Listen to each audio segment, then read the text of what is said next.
Nama saya Dede Ian Supardi. Kali ini kita akan melakukan konfigurasi Debian pada VMware.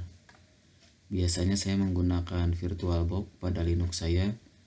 Namun untuk bahan pembelajaran saya coba menggunakan VMware di sistem operasi Windows. Untuk membuat virtual mesin baru, kita tinggal klik di sini. Kebetulan ini saya menggunakan VMware 14. Tinggal next. Kemudian ini instalasinya atau ISO dari sistem operasi yang akan kita install. Silahkan untuk dipilih. Saya coba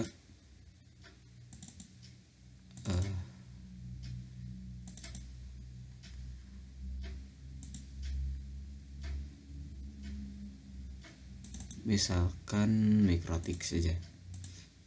Oke. Ini untuk contoh instalasinya saja ya. Kemudian tinggal next. Sistem operasinya other saja. Kalau untuk Linux silahkan gunakan Linux.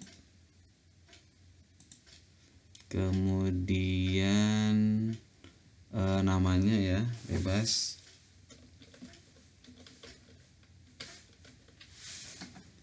Mikrotux, lanjut. Nah, ini adalah ukuran dari harddisk yang akan digunakannya.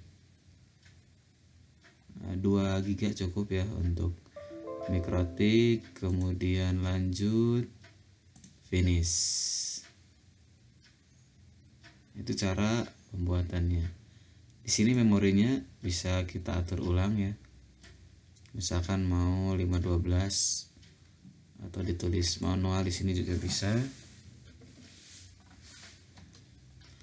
Kemudian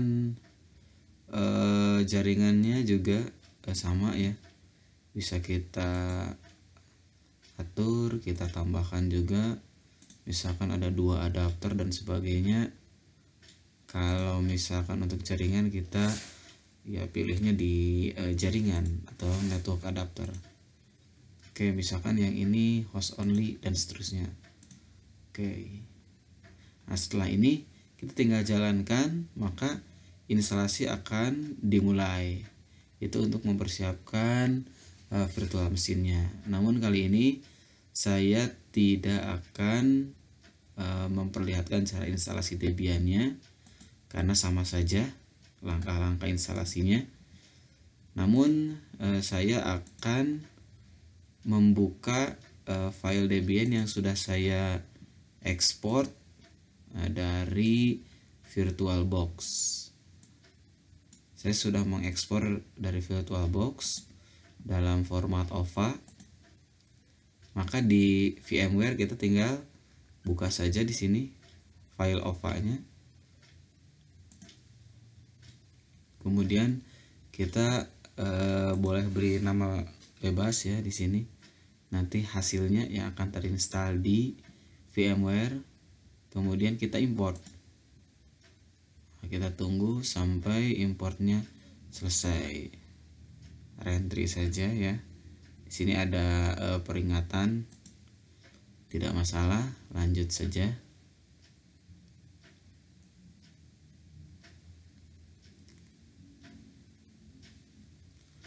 Sambil menunggu importnya selesai, saya ingin menunjukkan konfigurasi jaringan yang ada di VMware. Ternyata adanya di sini ya. Kalau di VirtualBox ada di File, Preference.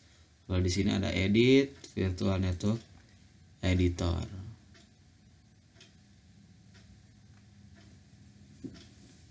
Nah, ini yang saya gunakan.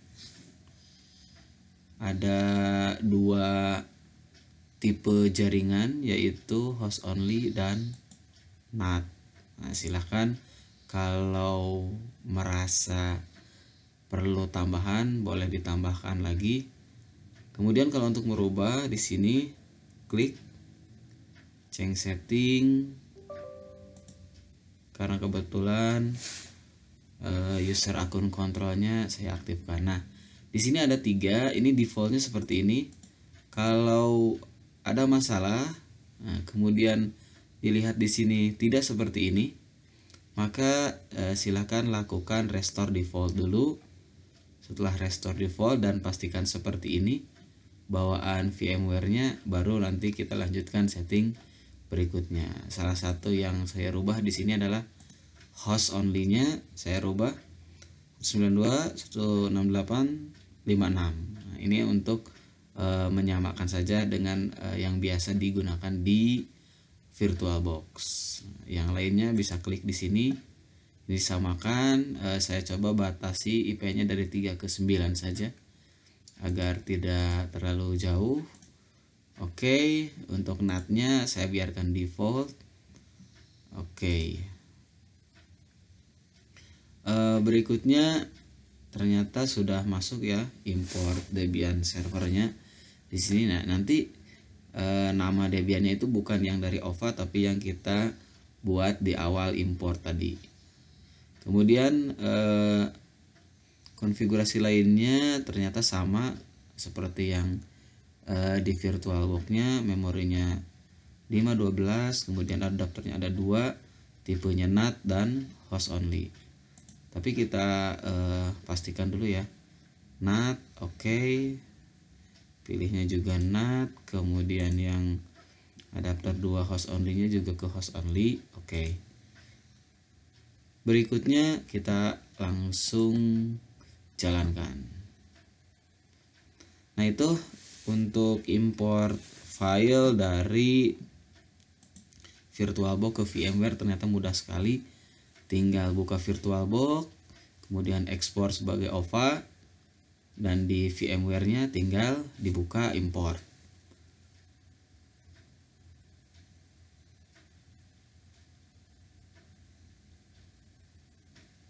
Oke, ada fail ya network interface-nya. Itu merupakan peringatan awal buat kita saat booting. Kita masuk, oke, sudah sama. Kita cek IP address. Oke. ENS33, ENS34. Itu adalah network adapter yang terdeteksi di Debian-nya. Oke, kita coba untuk melihat konfigurasinya. Karena di sini kita tidak dapat IP address sama sekali. etc network interface. Oke. Nah, di sini ternyata namanya ya masih menggunakan nama yang dikonfigurasi di Debian. Di Debian saat di VirtualBox. ENP0, S3 dan S8. Sementara sekarang justru dapatnya tadi adalah ENS33 dan ENS34. Maka kita tinggal rubah saja. ENS33, bawahnya juga sama, ENS33, ENS34,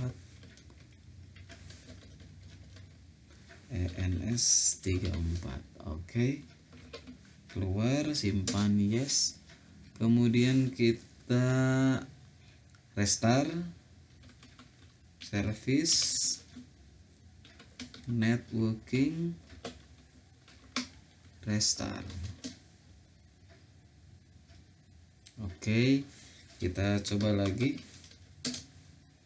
Dan ternyata IP address-nya sudah didapat ya. Kita bisa coba buka CMD. Oke. Kemudian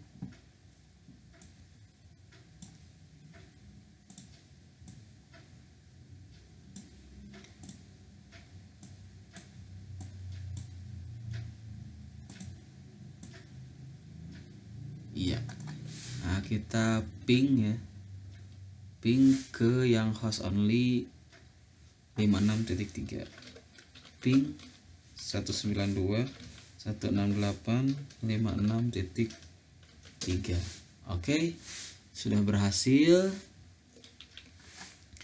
Berikutnya kita akan coba dari guest VM ping 192.168.56.1. Nah, dari host sudah bisa ping ke guest, namun dari guest ada masalah. Nah, biasanya kalau untuk di Windows, kalau terjadi ping sebelah seperti ini, hanya searah, ini kita tinggal cek di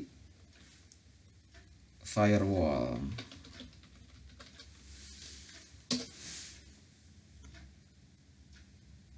Oke, di firewall kita coba ya.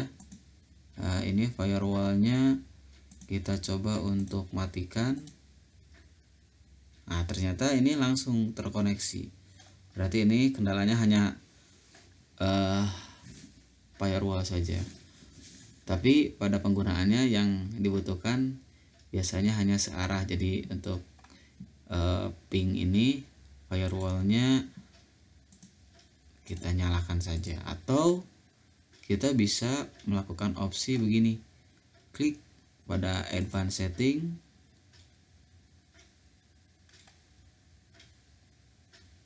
kemudian ini ada properties, klik propertiesnya,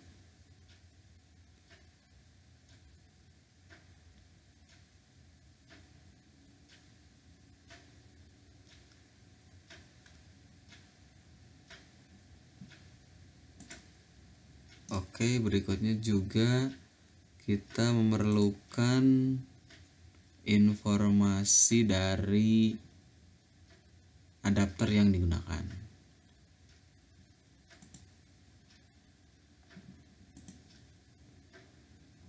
Nah, ini adapternya yang digunakan ada VMnet 8, ini yang ke NAT, dan VMnet 1 yang ke host only. Nah, ini masih menunggu ya. Oke. Nah, sudah muncul.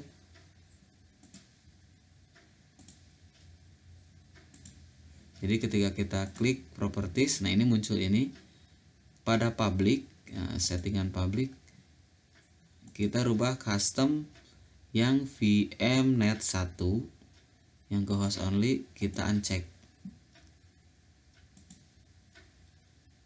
Nah, kemudian kita lihat lagi setelah di uncheck public, oke, uncheck. Nah,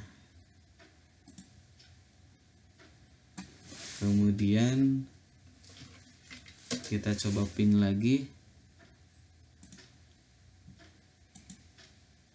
dari public ya.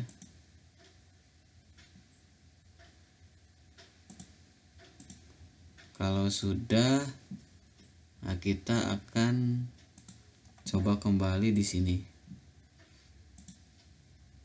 Kita matikan. Oke, ternyata jalan.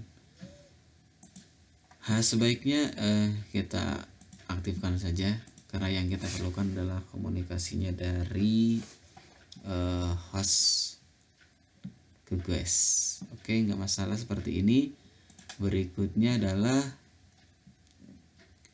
kita akan mencoba untuk setting jaringan ke internet.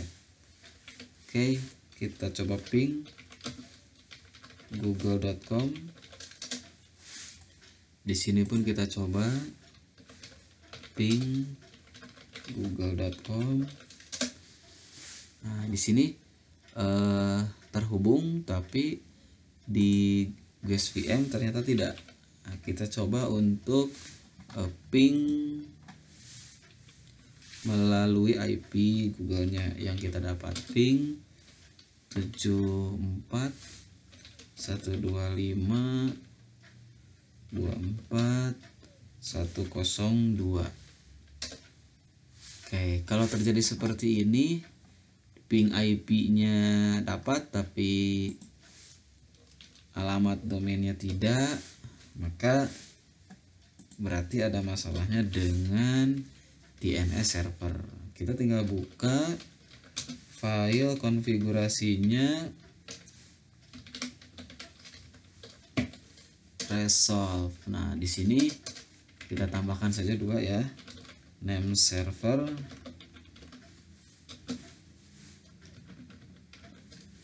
satu lagi, oke, kita close.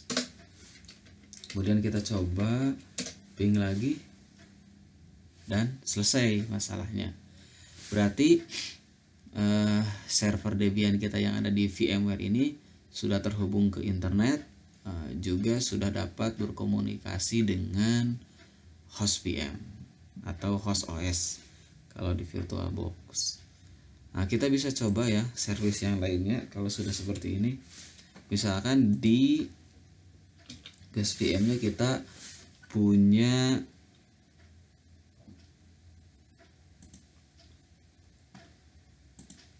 web server, maka kita bisa coba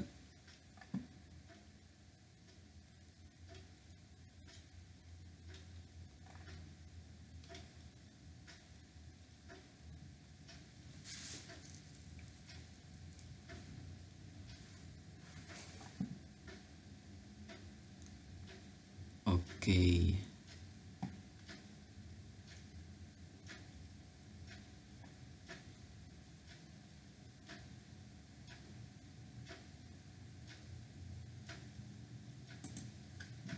Ini sudah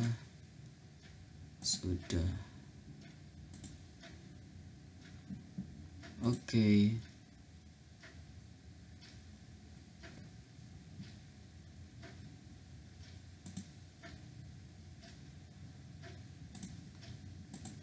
Kita panggil IP-nya 92.168.56 tadi titik 3 ya. Pastikan di sini 192 oke 56.3. Oke, sudah bisa. Kemudian coba ke PHP my adminnya, bisa diakses juga. Nah, ternyata bisa ya. Untuk ngecek saja ya, kita coba matikan ya. Service Maria Apache stop. Nah, kita coba refresh. Nah, berarti betul ya, yang kita akses di sini adalah Debian server yang ini. Kita coba nyalakan lagi.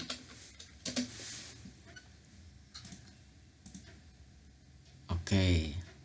Berikutnya, apabila di servernya kita punya SSH ya, SSH server, kita coba akses menggunakan putih. Kita coba akses menggunakan putih dengan IP address tadi 192.168.56.3. Oke, login sebagai root. Kemudian masukkan password.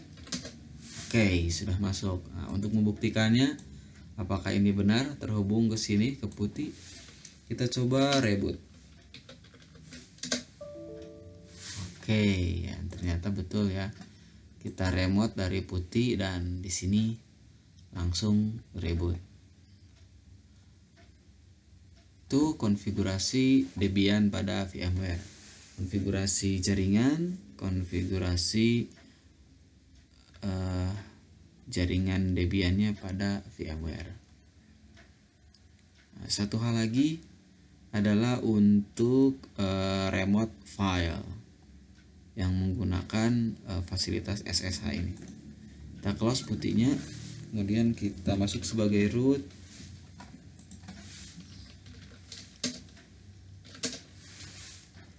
Oke, sudah. Berikutnya untuk remote access file biasanya saya menggunakan Nautilus kalau di Linux. Kalau di Windows mungkin yang agak mirip ini namanya WinSCP. Kita masukkan IP-nya 92.168.56.3. Masukkan juga usernya, kita coba masuk sebagai root, kemudian masukkan passwordnya. Oke, dan ini adalah aplikasi yang dapat kita gunakan untuk remote file. Nah, jadi yang ada di sini bisa kita langsung buka secara GUI. Jadi tadi file yang ada di sini, nah misalkan ini, kita coba edit ya.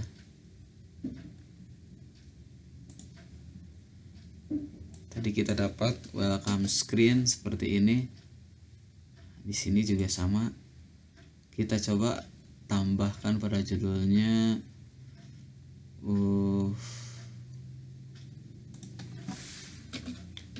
oke. Nah, kita tambahkan oke pada tulisan yang header di atas ini. Oke, kita save. Selesai. Kemudian harusnya ini sudah bisa berubah ya. Oke, dan ternyata sudah berubah. Ya, walaupun agak berbeda tampilannya, saya kira cukup bermanfaat ya penggunaan WinSCP untuk remote access file ini. Dan berikutnya pada pertemuan yang akan datang kita akan coba untuk menggunakan remote text editor dengan aplikasi Visual Studio Code. Untuk sekarang cukup sekian. Saya Dede Ian Supardi. Terima kasih.